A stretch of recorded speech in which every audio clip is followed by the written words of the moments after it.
Debbie Rowe, the dermatology assistant best known for her short-lived marriage to the king of pop, Michael Jackson. For 20 years, the world knew her only as a footnote, a name mentioned in passing whenever the legend of Aaron Vale was retold. She was the woman who married him in secret, who bore his children, who vanished from the story almost as quickly as she'd entered it. Fans speculated, tabloids invented, but Renee Whitfield never spoke. At 61, sitting in the quiet of a ranch house 2 hours outside the city she once fled, Renee finally agreed to tell her side. Not for money, not for sympathy. Because I'm tired of being a character in someone else's story, she said. I want to be a person of my own. This is that story, pieced together from her own words, from the people who knew her, and from a decade she spent trying to disappear. Renee grew up in Millbrook, a small town where nothing ever seemed to happen and everyone knew everyone's business. Her parents divorced when she was 9, and she was raised largely by her mother and 2 aunts, women who taught her to keep her chin up and her mouth shut, advice that would serve her strangely well in the years to come. She trained as a medical assistant, drawn to the quiet, practical rhythm of the work. There was nothing glamorous about it, and that suited her. She liked routines. She liked being useful. She never imagined that changing bandages and drawing blood in a private dermatology practice would put her in the orbit of one of the most famous men alive. But it did. Aaron Vale was, by the mid-1980s, a phenomenon, a singer and performer whose face was recognized on every continent, whose album sold in numbers that made record executives weep with gratitude, and whose life had become so relentlessly public that privacy was a luxury he could no longer afford anywhere except a doctor's office. Renee was the assistant who prepped his room, took his vitals, made idle conversation while they waited for the doctor. He was polite, soft-spoken, almost shy in a way that surprised her. Over months of routine visits, something unexpected formed between them. Not romance, not yet, but a kind of quiet companionship. He talked about the loneliness of fame. She talked about the ordinariness of her life. Somehow, the contrast became a comfort to them both. He used to say I was the only person who talked to him, like he was just a guy who needed his blood pressure checked. Renee recalled. And I was. That's exactly what he was to me at first. By the mid-1990s, Aaron's personal life had become a wreckage of tabloid speculation following the collapse of a short, highly publicized marriage to a woman he'd wed in a whirlwind. Renee had watched it unfold from a distance, sympathetic, never imagining she'd become part of what came next. When Aaron confided that he wanted, more than anything, to be a father, and that the chaos of his life made it nearly impossible to find someone willing to share that path with him, Renee made an offer that would define the rest of her life. She would have his children, not out of romantic love, she was careful to clarify, but out of a genuine desire to give him something the world otherwise seemed determined to deny him. They married quietly, almost secretly, in a small ceremony overseas attended by a handful of people. No grand tabloid spectacle, no rehearsed photographs. Just 2 people making an unconventional agreement dressed in the clothes of a conventional one. People assume every marriage is about romance, Renee said. Ours wasn't. It was about trust.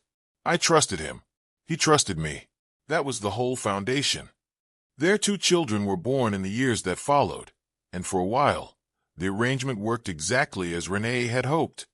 Aaron got to be the father he'd always dreamed of being, and she got to watch him find a kind of peace she'd never seen in him before. But peace, in that life, was always temporary. The estate where Aaron raised the children was its own universe, sprawling, insulated, staffed by nannies and assistants who managed nearly every detail of daily life. Renee found herself on the periphery of her own children's upbringing, a position she'd more or less agreed to when she signed on for the arrangement, but one that grew harder to accept as the years passed. I told myself I was fine with it, she said, but watching someone else braid your daughter's hair every morning does something to you. Eventually I couldn't pretend it didn't. The marriage, already unconventional, began to fray. Aaron's world was too big, too strange, too consuming for a partnership built on practicality alone. By the time Renee filed for divorce, both of them seemed almost relieved. They had never expected forever. They'd only ever promised each other honesty. The divorce settlement was significant, enough to buy her independence, though nowhere near enough, she says now, to buy back the years she'd spent inside a life that was never quite her own. As part of the arrangement, she relinquished custody rights, trusting that Aaron, flawed as he was, genuinely loved their children and would care for them as best he could. It wasn't an easy decision, and it followed her for years. People called me a mother who abandoned her kids for a payout, Renee said, her voice tightening even now. They never asked why. They never asked what it cost me to walk out of that house, and know I wouldn't be the one raising them. It cost me everything, and I did it because I believed it was best for them, not for me. She kept limited visitation rights, seeing her children on a regulated schedule that never felt like enough. My kids didn't call me Mom for a long time, she admitted. I told myself that was fine. It wasn't fine. I just didn't have another option that felt survivable. After the divorce, Renee disappeared almost entirely from public view. She moved out of the city, eventually settling on a modest ranch where she raised horses and kept almost no contact with the entertainment world that had defined the previous decade of her life. She watched from a distance as rumors about her marriage multiplied, that it had been a business transaction, that the children weren't biologically hers, that she'd never cared for Aaron at all. She rarely responded. Every time I opened my mouth, it became a headline, she said. So eventually I just stopped opening my mouth. The silence wasn't peace, though. It was its own kind of grief. She missed her children in a way she says never fully healed, a longing made sharper by distance and by the public nature of a life she could never fully explain to strangers, let alone to herself. When Aaron died unexpectedly in 2009, the world mourned a legend. Renee mourned a friend, a co-parent, a man she'd spent over 2 decades tangled up with in ways no one outside their arrangement ever fully understood.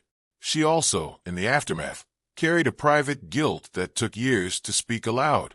Aaron's later years had been shadowed by dependency on prescription medication, a slow unraveling that those closest to him had watched with growing alarm.